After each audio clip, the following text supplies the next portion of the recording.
all of that. Great. Okay. So last class, we talked about adding color based on a color theme. I went back and kept tweaking until I found one that I like.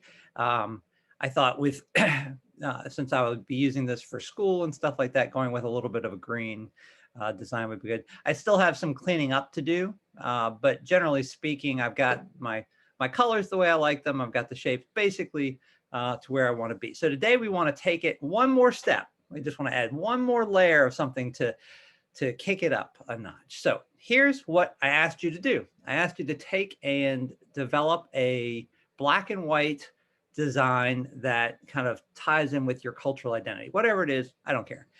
Since I have a lot of German in my family history, I took and found a pretzel image, an icon that I liked, and I just drew it out with a stroke, fattened it up a little bit, made it nice and black and white, and so that worked out pretty well.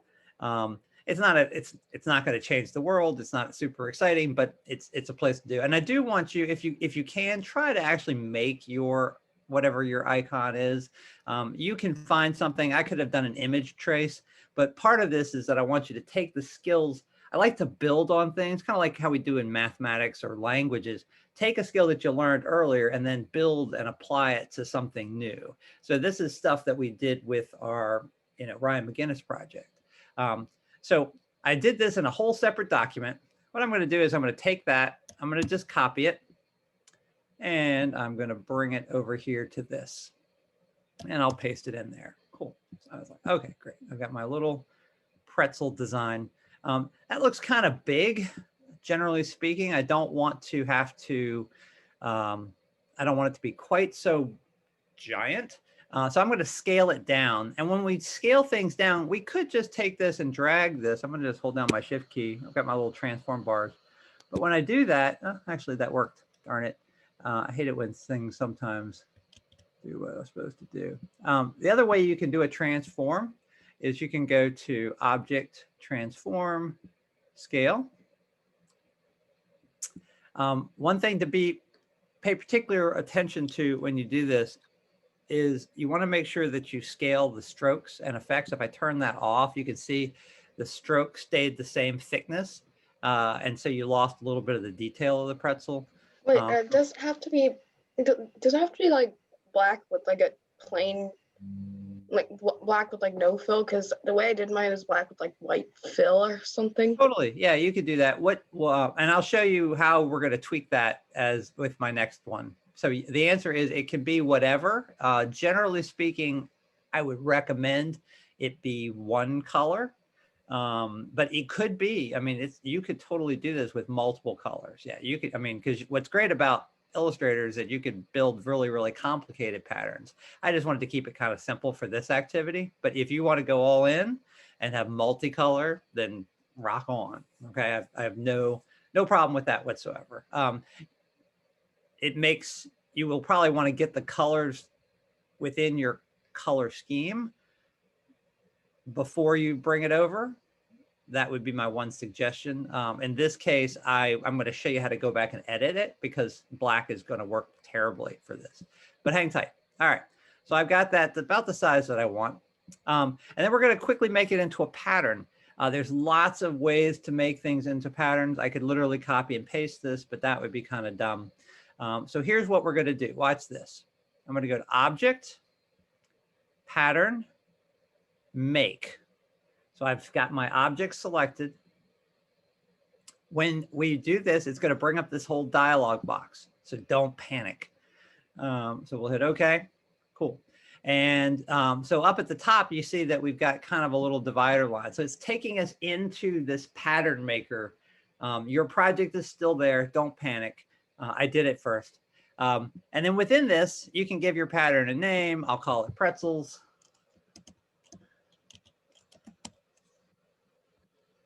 And then you can choose a lot of different versions of this. So you could do grid, you could do brick by row, you could do brick by column. So there's lots of different versions of this, hex by column.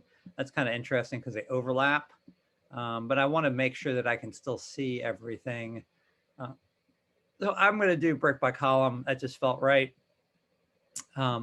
In terms of copies, I like to do 9 by 9. I like to kind of max it out as much as possible so I can kind of really visualize how it's going to work. And when you get kind of how you want it to be, go ahead and just hit done. Done. Okay, cool. So now you're like, that was anticlimactic. Nothing happened, right? So what it's done, I'm going to move your faces over here for a second, is it's added right here a new swatch that is a pattern. Okay, so I can actually at this point go ahead and delete this guy. And if I want to take my background and fill it in, I can click with my direct select tool on my background and drop in my pretzel pattern. And you're like, oh, that's interesting, but I lost all my gradient, because you can't have a gradient fill and a pattern fill at the same time. So you're like, what can I do? What can I do? So I'm going to go ahead and undo. All right. So there are probably 20 different ways that you could solve this problem. I just relied on kind of my basic understanding of Illustrator. So if you have a better solution, rock on. Totally down with that. But this is my solution. I'm going to go ahead and just click on my background shape. Because it's isolated, I can go ahead and copy and paste that background in. All right. So you can see that I basically have pasted on a whole new little shape. If I have a hard time lining it up again, remember I can go to View, Outline, and that way I can more easily see the outlines. Of course, I gotta, hold on one second. Preview. Maybe you could copy the whole, maybe you could copy the pattern onto a different layer and then arrange that, because I made my background a different layer than my face and Totally, yeah. And actually, I experimented with doing that, and that is a viable option. I right. find that generally speaking, because Illustrator basically functions as a collage tool, you know, in my mind, I think about it like collage. I don't know that you necessarily gain a lot of advantage by putting on a separate layer. I actually tried that first, because the actual object is able to be arranged like a layer. And we'll go over and look at layers in just a second. So I've used this to line it up, outline mode. I'll switch back to preview. And just so you can see here on layers. So this is, you probably cannot see this, but this is that layer that I just added. Whenever you paste something in on Illustrator, it always goes to the topmost layer. If I scroll all the way down to the bottom and move all of these other things and your head's out of the way, then you'll see that there's my other backgrounds is all the way at the bottom, that basic shape. So it's all good. It doesn't really matter. But I know that I want to make sure that I select this layer here, this top guy, for what I'm going to do next. I have my, remember you have your stroke and your fill. You want to make sure your fill is on top. Remember when you click back and forth between it, you can toggle between it. You want to make sure that the fill is on top. And then I'll go over to my swatches and I'll click on pretzels. Boop. And so what we've done now is we've filled that top layer, which was my background shape, with a layer of pretzels, black pretzels. Ta-da. Okay. Does that make sense what I did? Okay. So it's literally just you created that pattern within that space, which I think is pretty good. I'm pleased with that, but I'm not 100% satisfied, because to be honest, the black is kind of heavy. I think it's probably the word I would use. I want to do something a little bit more subtle. So I'm going to edit the pattern I just made. I don't have to make a new pattern. I can just tweak the pattern that I used. So here's what I'm going to do. I'm going to go back over to my swatches. And if I want to edit this pattern, all I have to do is double click on the swatch. And now we're back into our pattern editor, which is kind of handy. So the first thing I want to do, and remember, I only have to tweak this one little guy here. That's the part that I have to do. So I'm going to take my direct select tool and click on that.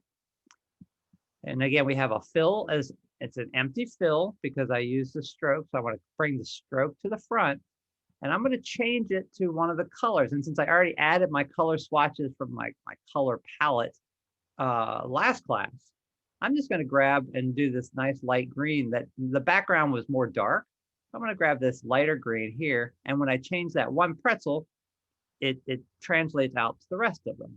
The other thing I wanted to do, because it was a little too kind of linear, I'm going to take that and see if I can, using my rotate tool, rotate this guy just a little bit. Now I may or may not be able to do this.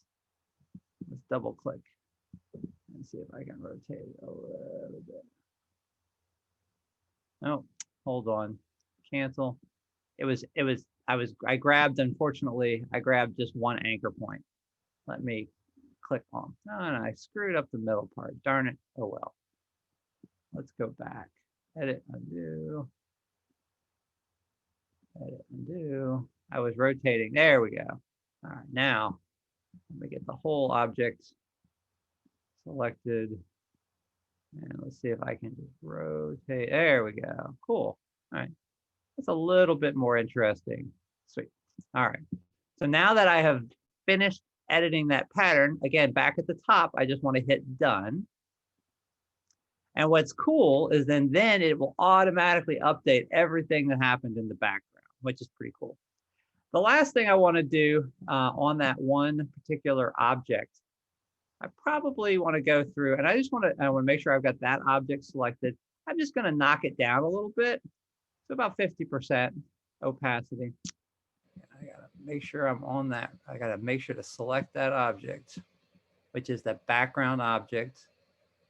Make sure I've got the right one. There we go. And I'm gonna remember, because you can't change something unless you select it.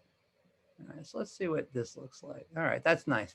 And by doing and tweaking the opacity of that pattern fill, what I'm doing is I'm letting some of the gradient changes come through them. And so it's a little bit more subtle. This is before. That's cool too. It's just very bright. And just kind of knock it back to that a little bit more subtle. I'm a fan of subtle. Sweet. So we've got that, which worked out pretty well for us, all things considered. So we talked about how to take a shape, make it a pattern, turn it into a pattern fill, and even edit that pattern, and then basically changing the background. You do not just have to limit any patterns that you do to your background. This area here kind of was bothering me because it was kind of like obnoxiously simple, I guess is the way it's just kind of a big dark space. So I also wanted to add a little bit of a pattern here. So same principle. I'm going to go ahead and, well, I'll bring over my pretzel. In this case, I just grabbed a star. I thought a star kind of looked cool. I'm actually going to rotate it. Rotate it a little bit over there. There we go. Just to have it going in a different direction. Copy. Wrong one. And I'll paste that in there. I'll scale it down a little bit smaller. Go ahead. That feels about the right size. I also want to check, so I don't have to go back and edit it, check the color. I actually like the idea of a darker black on the grayish black. I think that I like that kind of play on the texture. So I'll take that now, go to Object, Pattern, Make. Cool. I'll hit OK. It'll tell me what I'm working with. I'll go ahead and do 9x9 again. I don't like the grid at all. That's more interesting. I'm going to go with that. And when I get the way I like it, I'll hit done. Boom. I can delete. So it's added that pattern just like it did the last time over here. I didn't name the pattern. Probably should have. If you have a lot of patterns you're working with, you can do that. I'll take my direct select tool. I'll grab this. Oh, one fun little thing you can do is you can, if you want to do multiple objects, you can also go under select, same color fill. and you'll see that it'll pick up a few other extra objects. That's kind of fun. I don't know why it didn't pick these guys up, because I would have thought they were the same color fill, but it doesn't really matter. So I'll take that. I'm going to copy and paste that object here. Now I will say, when I do that, you notice I'm blocking, it's blocking a lot of detail in that scarf area there.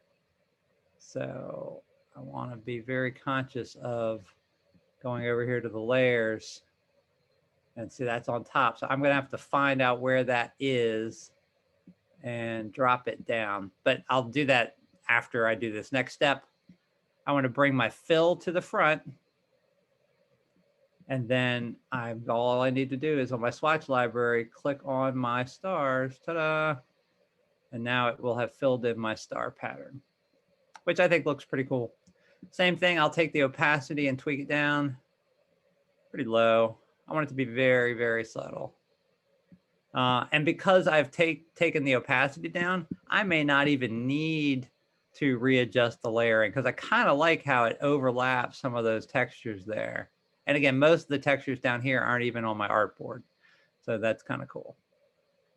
Cool. And so that is how we take our, what had been a pretty cool little, design, and take it one more step by adding some patterns and textures to it to kind of just add a little bit more texture. From here, what I'm going to ask you guys to do, obviously save it, but then also make sure to save as, I need this as a PDF. Let's see if that's the option. Yep, Adobe PDF. Cool. And you want to make sure that when you go to upload your PDF that you put your name in it. And it doesn't really matter because it's going into a specific assignment, but make sure your name's on it, but make sure you save it as a PDF. I got yelled at when I went to print the Ryan McGinnis stuff out. The printer was like, please don't ever send us all these files and all these different file types. So help me out so that I don't get in trouble with the printer.